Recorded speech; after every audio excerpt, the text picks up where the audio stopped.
Well hello hi.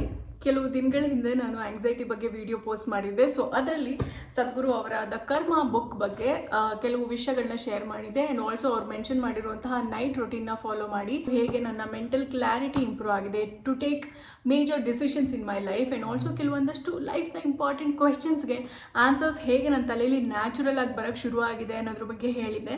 And also ನಿಮಗೂ ಈ night routine ತಿಳ್ಕೊಳ್ಳೋ ಆಸಕ್ತಿ ಇದ್ದರೆ ನೈಟ್ ರೊಟೀನ್ ಅಂತ ಕಮೆಂಟ್ ಮಾಡಿ ಅಂತ ಹೇಳಿದ್ದೆ. I am so glad to know ಎಷ್ಟು ಜನಕ್ಕೆ ಇದ್ರ ಬಗ್ಗೆ ಇಂಟ್ರೆಸ್ಟ್ ಇದೆ ಅಂತ. ಸೊ ಆಸ್ ಅ ರಿಸಲ್ಟ್ ಇವತ್ತು night routine for peace the most requested video ನಿಮ್ಮ ಮುಂದೆ.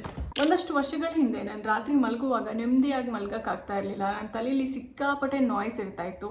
ಯಾವಾಗಲೂ ಆಗಿರೋ ಇನ್ಸಿಡೆಂಟು ನಾನು ಹಾಗೆ ಮಾತಾಡಬಾರ್ದಾಗಿತ್ತು ಅಥವಾ ಹಾಗಿರಬೇಕಾಗಿತ್ತು ಅಥವಾ ನನ್ನ ಫ್ಯೂಚರ್ ಬಗ್ಗೆ ಒಂದಷ್ಟು ಕ್ವೆಶನ್ಸ್ಗಳು. ಸೊ ಇದೇ ಥಾಟ್ಸಲ್ಲಿ ನಾನು ಮಲಗ್ತಾ ಇದ್ದೆ. ಬೆಳಗ್ಗೆ ಎದ್ದಾಗ I was not at all feeling fresh. ಮತ್ತು ಒಂಥರ ಟಯರ್ಡ್ ಫೀಲ್ ಆಗೋದು, ರೆಸ್ಟ್ಲೆಸ್ ಫೀಲ್ ಆಗೋದು, ಮತ್ತು ನಿದ್ದೆ ಬರೋ ಹಾಗಾಗೋದು, ಈ ರೀತಿ ಆಗ್ತಾಯಿತ್ತು. And one day I came across this book and reviews ನೋಡಿ ನಾನು ಪರ್ಚೇಸ್ ಮಾಡಿದೆ. ಈ ಬುಕ್ ಓದಿದ್ಮೇಲೆ ಐ ಥಿಂಕ್ ನಾನು ಲೈಫ್ನ ನೋಡುವಂತಹ ರೀತಿ ಚೇಂಜ್ ಆಯಿತು. ಆ್ಯಂಡ್ ಆಲ್ಸೋ ನಾನು ಯೋಚನೆ ಮಾಡುವಂತಹ ರೀತಿ ಚೇಂಜ್ ಆಯಿತು. ಆ್ಯಂಡ್ ಆಲ್ಸೋ ಲೈಫಲ್ಲಿ ಕೆಲವೊಂದಷ್ಟು ಮೇಜರ್ ಡಿಸಿಷನ್ಸ್ನ ತಗೊಳ್ಳುವಾಗ ಅದ್ರ ಬಗ್ಗೆ ಕೂತ್ಕೊಂಡು ಯೋಚನೆ ಮಾಡೋಕ್ಕೂ ಆಗ್ತಾ ಇರಲಿಲ್ಲ. Because I used to be so distracted. ಒಂದು ಸಿಂಗಲ್ ಫೋಕಸಲ್ಲಿ ಯೋಚನೆ ಮಾಡೋಕ್ಕಾಗ್ತಾ ಇರಲಿಲ್ಲ. I used to be so confused. So this book has change my life for better. And I am sure ನಿಮ್ಮ ಲೈಫಲ್ಲೂ ಇದು ಪಾಸಿಟಿವ್ ಆಗಿ ಇಂಪ್ಯಾಕ್ಟ್ ಮಾಡುತ್ತೆ. ಆ್ಯಂಡ್ ಇದರಲ್ಲಿ ನೈಟ್ ರೊಟೀನ್ ಏನು ಮೆನ್ಷನ್ ಮಾಡಿದ್ದಾರೆ ಅದನ್ನು ನೋಡೋಣ. And trust me, it's not at all complicated. And also ಈ ವಿಡಿಯೋಲಿ ನೀವು ಏನೆಲ್ಲ ಎಕ್ಸ್ಪೆಕ್ಟ್ ಮಾಡ್ಬೋದು. So first of all, doing nothing. ನಾನು ಈ ಪಾಯಿಂಟ್ನ ಆಂಗ್ಸೈಟಿ ವಿಡಿಯೋಲು ಮೆನ್ಷನ್ ಮಾಡಿದ್ದೀನಿ. But I want to reinforce this point to you guys. ಏನೂ ಮಾಡಿದೆ 10 ನಿಮಿಷ ದಿನಾಗಲೂ ಸುಮ್ಮನೆ ಕೂತ್ಕೊಳ್ಳೋದನ್ನ ಪ್ರಾಕ್ಟೀಸ್ ಮಾಡ್ಕೊಳ್ಳಿ. No phone, no music, no distraction, no thinking about to do list, nothing. ಏನು ಮಾಡಿದೆ, ಸುಮ್ಮನೆ ಕೂತ್ಕೊಂಡು ಜಸ್ಟ್ ಬ್ರೀತ್. ಸ್ಟಾರ್ಟಿಂಗಲ್ಲಿ ತುಂಬ ಸ್ಟ್ರೇಂಜ್ ಅನಿಸ್ಬೋದು, ವಿಯರ್ಡ್ ಅನಿಸ್ಬೋದು, ನಿಮ್ಮ ಮೈಂಡ್ ರೆಸಿಸ್ಟ್ ಮಾಡೋಕ್ಕೆ ಟ್ರೈ ಮಾಡ್ಬೋದು. ಆ್ಯಂಡ್ ಯು ಮೈಟ್ ಫೀಲ್ ನಾನು ಯಾಕೆ ಹಿಂಗೆ ಸುಮ್ಮನೆ ಕೂತ್ಕೊಂಡಿದ್ದೀನಿ, ಈ ಟೈಮಲ್ಲಿ ಎಷ್ಟೊಂದು ಕೆಲಸ ಮುಗಿಸ್ಬೋದಾಗಿತ್ತು ಅಂತ. ಬಟ್ ಇದು ಎಲ್ರಿಗೂ ಆಗುತ್ತೆ, ಆದರೆ ಅದನ್ನ ನಂಬೇಡಿ, ಇಟ್ಸ್ ಅ ಶ್ಯಾಮ್. ಈ ಡಿಸ್ಕಂಫರ್ಟ್ನ ಸಹಿಸ್ಕೊಂಡು ಒಂದು ಸ್ವಲ್ಪ ಹೊತ್ತು ಕೂತ್ಕೊಂಡ್ರೆ something magical happens. I remember first time ನಾನು ಇದನ್ನ ಟ್ರೈ ಮಾಡಿದಾಗ ನನಗೆ 10 ನಿಮಿಷ ಕೂಡ ಸುಮ್ಮನೆ ಕೂತ್ಕೊಳ್ಳೋಕ್ಕಾಗ್ತಾ ಇರಲಿಲ್ಲ. ಬಿಕಾಸ್ ಮೆಡಿಟೇಷನ್ ಮಾಡಿ ತುಂಬ ದಿವಸ ಆಗಿತ್ತು. ಸೊ ಟಚ್ ಬಿಟ್ಟೋಗಿತ್ತು. ಹಾಗಾಗಿ ತುಂಬ ಥಾಟ್ಸ್ ಬರ್ತಾಯಿತ್ತು. ನಾಳೆ ಏನೇನೆಲ್ಲ ಕೆಲಸಗಳಿದೆ, ನಾಳೆ ನಮ್ಮಮ್ಮ ತಿಂಡಿಗೆ ಏನು ಮಾಡ್ಬೋದು, ನಾಳೆ ನಾನು ಹೊರಗಡೆ ಹೋಗುವಾಗ ಏನು ಡ್ರೆಸ್ ಹಾಕೊಂಡು ಹೋಗೋದು, etcetera etcetera. And it's very natural. ನೀವು ಏನೂ ಡಿಸ್ಟ್ರಾಕ್ಷನ್ ಇಲ್ಲದೆ ಸುಮ್ಮನೆ ನಿಮ್ಮ ಥಾಟ್ಸ್ ಜೊತೆ ನೀವು ಕೂತಿದ್ದೀರಾ ಅಂದ್ರೂ ಸಾಕು, magic will happen, trust me. Because ನಾನು ಅದನ್ನ ಎಕ್ಸ್ಪೀರಿಯನ್ಸ್ ಮಾಡಿದ್ದೀನಿ. I am just sharing my experience with you. So ಏನೇ ಥಾಟ್ಸ್ ಬರಲಿ, just sit with it. And ಒಂದು ವಾರದಲ್ಲೇ ಸ್ವಲ್ಪ ಅಡ್ಜಸ್ಟ್ ಆಗೋಕ್ಕೆ ಶುರು ಆಗ್ತೀರಾ. And you will see subtle changes. And surprising ಏನಂದರೆ, ನಾವು ಏನೂ ಮಾಡದೆ ಸೈಲೆಂಟಾಗಿ ಒಂದು ಕಡೆ ಕೂತ್ಕೊಂಡ್ರೆ ಸಾಕು, ನಮಗೆ ಸೊಲ್ಯೂಷನ್ಸ್ ಅದಾಗದೇ ಸಿಗ್ತಾ ಹೋಗುತ್ತೆ.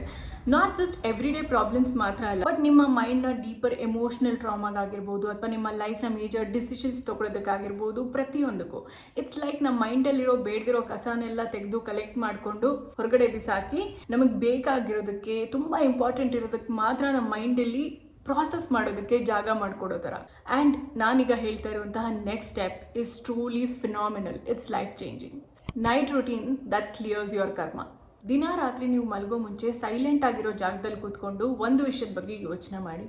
ನಿಮಗೆ ಗೊತ್ತಿರುವಂಥದ್ದು ಎಲ್ಲ, ಅಂದರೆ ನಿಮ್ಮ ಯೋಚನೆಗಳು, ನಿಮ್ಮ ಎಮೋಷನ್ಸ್, ನಿಮ್ಮ ರಿಲೇಷನ್ಶಿಪ್ಸ್, ನಿಮ್ಮ ಫ್ಯಾಮಿಲಿ, ನಿಮ್ಮ ಇಷ್ಟ ಕಷ್ಟಗಳು, which is your likes and dislikes, ಇದೆಲ್ಲನೂ ಅಕ್ಯುಮಿಲೇಷನ್. ಅಂದರೆ ಇದೆಲ್ಲ ನಾವೇ ಮಾಡ್ಕೊಂಡಿರುವಂತಹ ಒಂದು ಸ್ಟೋರೇಜ್ ಅನ್ನೋದನ್ನ ನೆನಪು ಮಾಡ್ಕೊಳ್ಳಿ. ನೀವು ಎಕ್ಸ್ಪೀರಿಯನ್ಸ್ ಮಾಡಿರೋದು, ಎಕ್ಸ್ಪೀರಿಯನ್ಸ್ ಮಾಡ್ತಿರೋದು ಇದು ಯಾವುದೂ ನೀವಲ್ಲ. ಬಟ್ ನೀವು ಹೊರಗಡೆ ಪ್ರಪಂಚದಿಂದ ಆಗಿರ್ಬೋದು, ಅಥವಾ ನಿಮ್ಮ ಕ್ಲೋಸ್ ಫ್ಯಾಮಿಲಿ ಫ್ರೆಂಡ್ಸಿಂದ ಆಗಿರ್ಬೋದು, ಅಥವಾ ಸೋಷಿಯಲ್ ಮೀಡಿಯಾದಿಂದ ಆಗಿರ್ಬೋದು, ಇದೆಲ್ಲದರಿಂದ ಎಕ್ಸ್ಟ್ರಾಕ್ಟ್ ಮಾಡ್ಕೊಂಡಿರೋದು ಅನ್ನೋದನ್ನು ನೆನ್ಪು ಮಾಡ್ಕೊಳ್ಳಿ. ಆ್ಯಂಡ್ ಈಗ ಜಸ್ಟ್ ಥಿಂಕ್, ನೀವು ನಿಮ್ಮ ಡೆತ್ ಬೆಡ್ ಮೇಲೆ ಕೂತಿದ್ದೀರಾ ಅಂತ. ಅಂದರೆ ನೀವು ಸಾಯುವಂತಹ ಕೊನೆ ಮೂಮೆಂಟಲ್ಲಿ ಕೂತಿದ್ದೀರಾ ಅಂತ ಅಂದ್ಕೊಳ್ಳಿ. ಈಗ ನೀವು ನಿಮ್ಮ ಲೈಫಲ್ಲಿ ತುಂಬ ಟೈಟಾಗಿ ಹೋಲ್ಡ್ ಮಾಡ್ಕೊಂಡಿರುವಂತಹ ಎಲ್ಲ ವಿಷಯಗಳನ್ನ ನೆನ್ಪು ಮಾಡ್ಕೊಳ್ಳಿ. ಮೇ ಬಿ ನಿಮ್ಮ ಐಡೆಂಟಿಟಿ, ನಿಮ್ಮ ಕ್ಲೋಸ್ ಫ್ಯಾಮಿಲಿ ಆ್ಯಂಡ್ ಫ್ರೆಂಡ್ಸ್, ನಿಮ್ಮ ಅಚೀವ್ಮೆಂಟ್ಸ್, ನಿಮ್ಮ ಸಕ್ಸಸ್, ನಿಮ್ಮ ಫೇಲ್ಯೂರ್ಸ್, ನಿಮ್ಮ ಟ್ರಾಮಾ, ಇದು ಯಾವುದು ನೀವು ನಿಮ್ಮ ಬಾಡಿನ ತ್ಯಾಗ ಮಾಡಿದ ಮೇಲೆ ಇದ್ಯಾವುದು ಮ್ಯಾಟ್ರ್ ಆಗಲ್ಲ ಅನ್ನೋದನ್ನ ನೆನ್ಪು ಮಾಡ್ಕೊಳ್ಳಿ. ಐ ನೋ ಬಿಗಿನಿಂಗಲ್ಲಿ ಇದ್ರ ಬಗ್ಗೆ ಯೋಚನೆ ಮಾಡೋಕ್ಕೂ ತುಂಬ ಭಯ ಆಗುತ್ತೆ. ನನಗೂ ಇದೇ ರೀತಿ ಭಯ ಆಗ್ತಿತ್ತು. ನಾವು ಯಾರು, ನಮ್ಮ ಐಡೆಂಟಿಟಿ ಏನು, ನಾವು ಈ ಒಂದು ಸೆಟ್ ಆಫ್ ಪ್ರಿನ್ಸಿಪಲ್ಸ್ ವ್ಯಾಲ್ಯೂಸ್ ಅನ್ಕೊಂಡಿರುವಂತಹ ಆ ಒಂದು ಐಡಿಯಾದಿಂದನೇ ನಾವು ಡಿಟ್ಯಾಚ್ ಆಗಬೇಕು ಅಂತ ಅಂದರೆ it feels really uncomfortable. But if you can sit long enough with it, you will realise ನೀವು ನಿಮ್ಮ ಎಮೋಷನ್ಸ್ ಅಲ್ಲ, ನೀವು ನಿಮ್ಮ ಥಾಟ್ಸ್ ಅಲ್ಲ, ನೀವು ನಿಮ್ಮ ಆಸ್ತಿ ಅಲ್ಲ, ನೀವು ಯಾರಿಗೂ ಏನೂ ಆಗಬೇಕಾಗಿಲ್ಲ ಅಂತ. And you also realise you are purely awareness. ನೀವೊಂದು ಶಕ್ತಿ, ನೀವೊಂದು ಬೆಳಕು, ನೀವೊಂದು ಎನರ್ಜಿ ಅಂತ ನಿಮಗೆ ರಿಯಲೈಸ್ ಆಗುತ್ತೆ. And that feeling is truly incredible. ನನಗೆ ಫಸ್ಟ್ ಟೈಮ್ ಇದನ್ನ ಟ್ರೈ ಮಾಡಿದಾಗ ನನಗೆ ತುಂಬಾ ಭಯ ಆಗಿತ್ತು. ಏನಪ್ಪ ಡೆತ್ ಬೆಡ್ ಅಂತ ಎಲ್ಲ ಅನ್ಕೊತಾ ಇದ್ದೀನಿ, ನಾನು ನಾಳೆ ಬೆಳಿಗ್ಗೆ ಎದ್ದಿಲ್ಲ ಅಂದರೆ ಅಥವಾ ರಾತ್ರಿ ಎಲ್ಲ ನಿದ್ದೆ ಬಂದಿಲ್ಲ ಅಂದರೆ ಅಂತ. And it's very natural. Sadhguru ಕೂಡ ಅದೇ ಹೇಳಿದ್ದಾರೆ. So somehow I pushed myself to do it. And ಈ ಒಂದು ಹೊಸ ಯೋಚನೆಗೆ ನನ್ನನ್ನು ನಾನು ಸರೆಂಡರ್ ಮಾಡ್ಕೊಂಡಾಗ I started feeling so light. It's like ನನ್ನ ತಲೆ ಮೇಲೆ ಇದ್ದಿದ್ದ ಭಾರನ ತೆಗೆದು ಯಾರೋ ಕೆಳಗಿಟ್ಟಂಗಾಯಿತು. And the most beautiful part is, ನಾವು ಮಾರನೇ ದಿನ ಬೆಳಗ್ಗೆ ಇದ್ದಾಗ we feel so new. It's like a new born baby ಥರ, like new day, new world, new you ಅಂತ ಲಿಟ್ರಲಿ ಫೀಲ್ ಆಗುತ್ತೆ. ಇಟ್ಸ್ ಲೈಕ್ ನಾವು ಟೈಟಾಗಿ ಹೋಲ್ಡ್ ಮಾಡ್ಕೊಂಡಿದ್ದ ಎಮೋಷ್ನಲ್ ಬ್ಯಾಗೇಜ್ನ ಕೆಳಗಿಳಿಸಿ ಲೈಟಾಗಿ ಫೀಲ್ ಆದಂಗೆ ಅನಿಸುತ್ತೆ. ಆ್ಯಂಡ್ ಆಲ್ಸೋ ನಿಮ್ಗೆ ಯಾವ ವಿಷಯಕ್ಕೆ ತುಂಬ ಕೋಪ ಬರ್ತಾ ಇತ್ತು, ಏನಕ್ಕೆ ತುಂಬ ಟ್ರಿಗರ್ ಆಗ್ತಾ ಇದ್ರಿ, ಆ ಎಲ್ಲ ವಿಷಯಗಳು ನಿಮ್ಮ ಮೇಲಿದ್ದಂತಹ ಕಂಟ್ರೋಲ್ನ ಕಳ್ಕೊತವೆ. They become so powerless. You don't find them important anymore. It's like ದಿನ ರಾತ್ರಿ ನಮ್ಮ ಮೈಂಡ್ ಸ್ಲೇಟ್ ಅಂತ ಅಂದ್ಕೊಂಡ್ರೆ ಅದನ್ನ ನೀಟಾಗಿ ವೈಪ್ ಮಾಡಿ ಮಲ್ಗೋ ಥರ ಫೀಲ್ ಆಗುತ್ತೆ. ನಾವು why this works? Spiritual and scientific perspective ಎರಡರಿಂದನೂ ನೋಡೋಣ. First of all spiritual perspective ಅಲ್ಲಿ ಹೇಳಬೇಕು ಅಂತ ಅಂದರೆ, ಈ ಅಭ್ಯಾಸದಿಂದ ನಿಮ್ಮಲ್ಲಿ ಆಗುವಂತಹ ಕಾರ್ಮಿಕ್ ಪ್ಯಾಟರ್ನ್ಸ್ ಇಂದ ನಿಮ್ಮನ್ನ ನೀವು ಅನ್ಟ್ಯಾಂಗಲ್ ಮಾಡ್ಕೋತೀರಾ. Let me explain. ಕರ್ಮ ಅಂತ ಅಂದರೆ ಬರೀ ಆ್ಯಕ್ಷನ್ಸ್ ಮಾತ್ರ ಅಲ್ಲ ಅಲ್ವಾ, ಅದರಿಂದ ನಾವು ಬಿಡುವಂತಹ ನಮ್ಮ ಎಮೋಷ್ನಲ್ ಆ್ಯಂಡ್ ಮೆಂಟಲ್ ಹೆಜ್ಜೆ ಗುರುತುಗಳು, ಇಂಪ್ರಿಂಟ್ಸ್. ಬಿಕಾಸ್ ನಾವು ಏನೇ ಒಂದು ಆ್ಯಕ್ಷನ್ಸ್ ಅವ್ರ ಕೆಲಸ ಮಾಡಬೇಕು ಅಂತ ಅಂದರೆ ಅದರಲ್ಲಿ ಏನೋ ಒಂದು ಎಮೋಷನ್ ಇನ್ವಾಲ್ವ್ ಆಗೇ ಆಗಿರುತ್ತೆ ಅಲ್ವಾ. ಇಟ್ ಕುಡ್ ಬಿ ಖುಷಿ ಆಗಿರ್ಬೋದು, ಅಥವಾ ಬೇಜಾರಾಗಿರ್ಬೋದು, ಅಥವಾ ಫ್ರಸ್ಟ್ರೇಷನ್ ಆಗಿರ್ಬೋದು, disappointment, possessiveness, jealousy, it could be anything. So ನೀವು ಒಂದು ಪ್ರೈವಸಿಯಲ್ಲಿ ಕೂತ್ಕೊಂಡು ಇದೆಲ್ಲ ಟೆಂಪರರಿ ಅಂತ ಅಂದಾಗ ನೀವು ಆ ಒಂದು ಹೆಜ್ಜೆ ಗುರುತುಗಳೇನಿರುತ್ತೆ, ಮೆಂಟಲ್ ಇಂಪ್ರಿಂಟ್ಸ್, ಅದರಿಂದ ನಿಮ್ಮನ್ನು ದೂರ ಮಾಡ್ತೀರಾ. You distance yourself from it. It's like you stop reinforcing those imprints. ಈಗ ಸೈಕಾಲಜಿಕಲ್ ಪರ್ಸ್ಪೆಕ್ಟಿವ್ ಅಲ್ಲಿ ವೈ ದಿಸ್ ವರ್ಕ್ಸ್ ಅಂತ ಹೇಳೋದಾದ್ರೆ, it is similar to cognitive diffusion. ಈ ಟೆಕ್ನಿಕ್ನ ಥೆರಪಿಯಲ್ಲಿ ಯೂಸ್ ಮಾಡ್ತಾರಂತೆ. ಅಂದರೆ ನೀವು ನಿಮ್ಮ ಯೋಚನೆಗಳನ್ನ ಯಾವುದೇ ಅಟ್ಯಾಚ್ಮೆಂಟ್ ಇಲ್ಲದೆ ನೋಡೋದು, ನಿಮ್ಮ ಥಾಟ್ಸ್ ಅಲ್ಲಿ ನೀವು ಇನ್ವಾಲ್ವ್ ಆಗದೆ ಮೂರನೇ ವ್ಯಕ್ತಿಯಾಗಿ ನಿಮ್ಮ ಯೋಚನೆಗಳನ್ನ ನೋಡೋದು. ನೀವೇ ನಿಮ್ಮ ಥಾಟ್ಸ್, ನೀವೇ ನಿಮ್ಮ ಇಮೋಷನ್ಸ್ ಅಂತ ನಿಮ್ಮನ್ನ ನೀವು ಐಡೆಂಟಿಫೈ ಮಾಡ್ಕೊಳ್ಳೋದಕ್ಕೆ ನಿಲ್ಲಿಸಿದಾಗ ಯಾವುದೇ ಎಮೋಷನ್ಸ್ಗಾಗಲಿ ಯಾವುದೇ ಥಾಟ್ಸ್ಗಾಗಲಿ ನಿಮ್ಮ ಮೇಲೆ ಕಂಟ್ರೋಲ್ ಇರೋದಿಲ್ಲ ಅಂತ. They lose the hold over you. So ನೀವು ಈ ಪ್ರಾಕ್ಟೀಸ್ನ ಸ್ಟಾರ್ಟ್ ಮಾಡಿದ ಮೇಲೆ ಏನೇನೆಲ್ಲ ಚೇಂಜಸ್ ಎಕ್ಸ್ಪೆಕ್ಟ್ ಮಾಡ್ಬೋದು ಅಂದರೆ, ಎಂಥ ಸ್ಟ್ರೆಸ್ಫುಲ್ ಸಿಚುವೇಶನ್ ಆದರೂ ನೀವು ಕಾಮ್ ಆಗಿರ್ತೀರ. ನಿಮಗೆ ಯಾವ ವಿಷಯಗಳು ತುಂಬ ಅಪ್ಸೆಟ್ ಮಾಡ್ತಾ ಇತ್ತು, ಟ್ರಿಗರ್ ಮಾಡ್ತಾ ಇತ್ತು, ಅದು ನಿಮ್ಮ ಮೇಲಿನ ಕಂಟ್ರೋಲ್ನ ಕಳ್ಕೊಳ್ಳುತ್ತೆ. ನಿಮ್ಮ ಬ್ರೈನ್ ಕ್ಲಟರ್ ಫ್ರೀ ಆಗಿರೋದ್ರಿಂದ ನೀವು ಜಾಸ್ತಿ ಕ್ರಿಯೇಟಿವ್ ಆ್ಯಂಡ್ ಇಂಟ್ಯೂಟಿವ್ ಆಗ್ತೀರಾ. ಅಂದರೆ ಮುಂದೆ ಏನಾಗ್ಬೋದು ಅಂತ ಗೊತ್ತಾಗೋದಕ್ಕೆ ಇಂಟ್ಯೂಷನ್ ಅಂತಾರಲ್ಲ, ಸೊ ಆ ಇಂಟ್ಯೂಟಿವ್ ಪವರ್ನ ಡೆವಲಪ್ ಮಾಡ್ಕೋತೀರಾ. ನಿಮ್ಮ ಮೈಂಡ್ ಜಾಸ್ತಿ ಓವರ್ಲೋಡ್ ಆಗಿಲ್ಲದೆ ಇರೋದ್ರಿಂದ ನಿಮ್ಮ ಸ್ಲೀಪ್ ಕ್ವಾಲಿಟಿ ಕೂಡ ಇಂಪ್ರೂವ್ ಆಗುತ್ತೆ. And most importantly will start feeling free.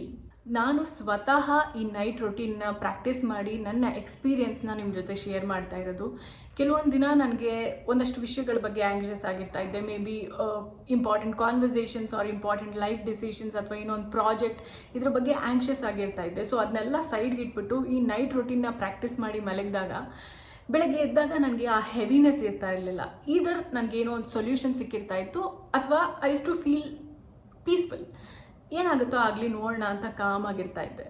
So this is the power of detachment. This is the power of silence. How to start this tonight? ನೀವು ಇವತ್ತು ರಾತ್ರಿಯಿಂದನೇ ಈ ಪ್ರಾಕ್ಟೀಸ್ನ start ಮಾಡಬೇಕು ಅಂದ್ಕೊಂಡಿದ್ರೆ do this. ನೀವು ರಾತ್ರಿ ಮಲಗೋ 10 ನಿಮಿಷಕ್ಕೆ ಮುಂಚೆ ನಿಮ್ಮ ಫೋನ್ ಆ್ಯಂಡ್ ಯಾವುದೇ ಡಿಸ್ಟ್ರಾಕ್ಷನ್ಸ್ ಆಗಿದ್ರು ಅದನ್ನ ಸೈಡ್ಗಿಡಿ.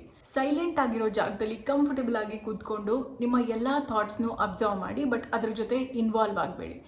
ಏನೆಲ್ಲ ಥಾಟ್ಸ್ ಬರುತ್ತೋ ಬರಲಿ, let them just come and go. You just observe ಅಷ್ಟೇ. ನಿಮ್ಮ ಥಾಟ್ಸ್, ನಿಮ್ಮ ಎಮೋಷನ್ಸ್, ನಿಮ್ಮ ಲೈಕ್ಸ್ ಆ್ಯಂಡ್ ಡಿಸ್ಲೈಕ್ಸ್, ನಿಮ್ಮ ರಿಲೇಷನ್ಶಿಪ್ಸ್, ನಿಮ್ಮ ಐಡೆಂಟಿಟಿ, ಇದು ಯಾವುದೂ ನೀವಲ್ಲ, ಬಟ್ ನೀವು ಮಾಡ್ಕೊಂಡಿರೋ ಅಕ್ಯುಮುಲೇಷನ್ ಅಷ್ಟೇ ಅನ್ನೋದನ್ನು ನೆನ್ಪು ಮಾಡ್ಕೊಳ್ಳಿ. ಇಮ್ಯಾಜಿನ್ ನೀವು ನಿಮ್ಮ ಡೆತ್ ಬೆಡ್ ಮೇಲೆ ಕೂತಿದ್ದೀರಾ ಆ್ಯಂಡ್ ನಿಮ್ಮದು ಅಂತ ನೀವು ಟೈಟಾಗಿ ಹೋಲ್ಡ್ ಮಾಡ್ಕೊಂಡಿರೋ ಪ್ರತಿಯೊಂದೂ ಬಿಟ್ಕೊಡೋದಕ್ಕೆ ರೆಡಿ ಆಗಿದ್ದೀರಾ ಅಂತ ಅಂದ್ಕೊಳ್ಳಿ. Just you are ready to let go of everything. ಇದರಿಂದ ಒಂದೇ ದಿನದಲ್ಲಿ ಮ್ಯಾಜಿಕಲ್ ಟ್ರಾನ್ಸ್ಫಾರ್ಮೇಷನ್ ಆಗುತ್ತೆ ಅಂತ ಎಕ್ಸ್ಪೆಕ್ಟ್ ಮಾಡಬೇಡಿ. Let it become part of your night routine. ಈ ಅಭ್ಯಾಸನ ದಿನಾಗ್ಲೂ ಮಾಡಿ ಆ್ಯಂಡ್ 4 to 7 days ನಿಮಗೆ ಚೇಂಜಸ್ ಗೊತ್ತಾಗುತ್ತೆ. ಲುಕ್, ಎಲ್ಲನೂ ಒಂದೇ ರಾತ್ರಿ ಫಿಗರ್ ಔಟ್ ಮಾಡೋಕ್ಕಾಗಲ್ಲ, because healing takes time. Point A ಇಂದ ಪಾಯಿಂಟ್ ಬಿ ಸ್ಟ್ರೇಟ್ ಲೈನ್ ಇತ್ತು ಆ್ಯಂಡ್ ಹೋದೆ ಹೀಲ್ ಆದೆ ಅಂತ ಹೇಳೋಕ್ಕಾಗಲ್ಲ, because healing is not A straight line. ಅದರಲ್ಲಿ ಎಷ್ಟೋ ಅಪ್ಸ್ ಆ್ಯಂಡ್ ಡೌನ್ಸ್ ಇರುತ್ತೆ. ಆ್ಯಂಡ್ ಈ ಪ್ರಾಕ್ಟೀಸ್ ಮಾಡುವಾಗ್ಲೂ ನಿಮಗೆ ರೆಗ್ಯುಲರ್ ಆಗಿ ಮಾಡೋಕ್ಕಾಗದೇ ಇರ್ಬೋದು, ಮೆಂಟಲಿ ಫಿಸಿಕಲಿ ಡ್ರೈನ್ ಆಗಿರ್ಬೋದು, ಅಥವಾ ನೀವು ಟ್ರಾವೆಲ್ ಮಾಡ್ತಿರ್ಬೋದು, ಹುಷಾರಿಲ್ಲೇ ಇರ್ಬೋದು. So inconsistency is natural. But every time ನೀವು ಒಂದು ಅಭ್ಯಾಸನ ಬಿಟ್ಟಾಗ from there if you could pick up every single time ಮತ್ತೆ ನೀವು ಆ ಅಭ್ಯಾಸನ ಸ್ಟಾರ್ಟ್ ಮಾಡಿದ್ರೆ ದ್ಯಾಟ್ ಈಸ್ ಡಿಸಿಪ್ಲಿನ್. ಸೊ ನಿಮ್ಮ ಲೈಫಲ್ಲಿ ಸೈಲೆನ್ಸ್ಗೆ, ಡಿಟ್ಯಾಚ್ಮೆಂಟ್ಗೆ ಡೆಲಿಬರೇಟ್ಲಿ ಒಂದು ಸ್ಪೇಸ್ ಮಾಡಿಕೊಟ್ರೆ ನೀವು ನಿಮ್ಮ ಜೊತೆ with your true self deep ಆಗಿ ಕನೆಕ್ಟ್ ಆಗೋದಕ್ಕೆ ಒಂದು ಚಾನ್ಸ್ ಸಿಗುತ್ತೆ. Beyond any noise, beyond any chaos. And trust me, ನಿಮ್ಮ ಜೊತೆ ನೀವು ಡೀಪ್ಲಿ ಕನೆಕ್ಟ್ ಆದ್ರೇ ಮೊದಲು ನಿಮಗೆ ನೆಮ್ಮದಿ ಸಿಗೋದು. ಬೇರೆ ಯಾವುದರಿಂದನೂ ಅಲ್ಲ, ಬೇರೆ ಯಾರಿಂದನೂ ಅಲ್ಲ. So tonight try just sit, just let it go. Silence ಇಷ್ಟೊಂದು ಪವರ್ಫುಲ್ ಅಂತ ನಿಮಗೆ ಸರ್ಪ್ರೈಸ್ ಆಗುತ್ತೆ. ಆ್ಯಂಡ್ ಆಲ್ಸೋ ನಿಮ್ಗೊಂದು ವಿಷಯ ಹೇಳಬೇಕು, ನಾನು ಒಂದು ಸಾಂಗ್ನ ಕೆಲವೊಂದಷ್ಟು ವರ್ಷಗಳಿಂದ ಕೇಳ್ತಾ ಬರ್ತಾ ಇದ್ದೀನಿ. ಸೊ ನನ್ನ ಲೈಫಲ್ಲಿ ಏನೇ ಬೇಜಾರಾಗಿರ್ಬೋದು, ಅಥವಾ ಏನೇ ಡಿಸಪಾಯಿಂಟ್ ಆಗಿರ್ಬೋದು, ಏನೇ ಕೋಪ ಆಗಿರ್ಬೋದು, ಏನೇ ನೆಗೆಟಿವ್ ಎಮೋಷನ್ಸ್ ಇದ್ದಾಗಲೂ, ಎಸ್ಪೆಷಲಿ ನೆಗೆಟಿವ್ ಎಮೋಷನ್ಸ್ ಇದ್ದಾಗ ಈ ಸಾಂಗ್ ಕೇಳಿದಾಗ every time I feel so com. Because ಈ ಸುಮ್ಮನೆ ಕೇಳಿದ್ರೆ ಅಲ್ಲ, ಬಟ್ ಈ ಹಾಡಿನ ಲಿರಿಕ್ಸ್ನ ಅರ್ಥನ ನೀವು ಅರ್ಥ ಮಾಡ್ಕೊಂಡಾಗ ನಿಮ್ಗೆ ಏನೇ ಬೇಜಾರಾಗಿರಲಿ ಎಲ್ಲನೂ ನಾರ್ಮಲ್ ಅಂತ ಅನಿಸುತ್ತೆ. ಸೊ ಈ ಸಾಂಗ್ ತಿಳ್ಕೊಳ್ಳೋ ಆಸಕ್ತಿ ಇದ್ದರೆ ಸಾಂಗ್ ನೇಮ್ ಅಂತ ಕಮೆಂಟ್ ಮಾಡಿ. ನಾನು ನಿಮಗೆ ಕಮೆಂಟ್ ಮಾಡಿ ಅಂತ ಯಾಕೆ ಹೇಳ್ತೀನಿ ಅಂತ ಅಂದರೆ, ನಿಮ್ಮಲ್ಲಿ ಎಷ್ಟು ಜನಕ್ಕೆ ಇದ್ರ ಬಗ್ಗೆ ಇಂಟ್ರೆಸ್ಟ್ ಇದೆ ಅಂತ ನನಗೆ ಗೊತ್ತಾಗುತ್ತೆ. ಆ್ಯಂಡ್ ಆಲ್ಸೋ ಒಂದು ಡೆಡಿಕೇಟೆಡ್ ಸೆಟ್ ಆಫ್ ಫಾಲೋವರ್ಸ್ಗೆ, ಇಂಟ್ರೆಸ್ಟ್ ಇರೋರಿಗೆ ಒಂದು ವಿಡಿಯೋ ಎಕ್ಸ್ಕ್ಲೂಸಿವ್ ಆಗಿ ಮಾಡ್ತಾ ಇದ್ದೀನಿ ಅಂತ ಅಂದಾಗ even I feel so motivated, just like this video ಅಲ್ವಾ. ನೀವು ನೈಟ್ ರೊಟೀನ್ ಅಂತ ಕಮೆಂಟ್ ಮಾಡಿದ್ರಿ ಆ್ಯಂಡ್ ಆ್ಯಸ್ ಎ ರಿಸಲ್ಟ್ ನಾನು ಈ ವಿಡಿಯೋನ ಮಾಡ್ತಾ ಇದ್ದೀನಿ. And I was so excited to do this video. ಅದೇ ರೀತಿ ಈ ಸಾಂಗ್ ತಿಳ್ಕೊಳ್ಳೋ ಆಸಕ್ತಿ ಇದ್ದರೆ ಪ್ಲೀಸ್ ಸಾಂಗ್ ನೇಮ್ ಅಂತ ಕಮೆಂಟ್ ಮಾಡಿ. ಆ್ಯಂಡ್ ನಿಮ್ಮ ಎಲ್ಲ ಕಮೆಂಟ್ಸ್ನು ನಾನು ಓದ್ತೀನಿ. I feel you guys are too sweet and I am so grateful to you guys. ನಿಮ್ಮ ಸಪೋರ್ಟ್, ನಿಮ್ಮ ಲವ್ಗೆ thank you so very much. So video already ತುಂಬ ದೊಡ್ಡದಾಗಿದೆ. I don't want to take too much of your time. Song ತಿಳ್ಕೊಳ್ಳೋ ಆಸಕ್ತಿ ಇದ್ದರೆ song name ಅಂತ comment ಮಾಡಿ. ಮುಂದಿನ ವೀಡಿಯೋಲಿ ಸಿಗ್ತೀನಿ. ಆ್ಯಂಡ್ ಆಲ್ಸೋ ಈ ಸ್ಪಿರಿಚುವಲ್ ವೀಡಿಯೋಸ್ ನಿಮಗೆ ಎಷ್ಟು ಇಷ್ಟ ಆಗ್ತಾ ಇದೆ, ಎಷ್ಟು ರೆಸೊನೇಟ್ ಆಗ್ತಾ ಇದೆ ಅಂತಲೂ ನನಗೆ ತಿಳಿಸಿ, so that I understand what you really like ಅಂತ. ಬಾಯ್.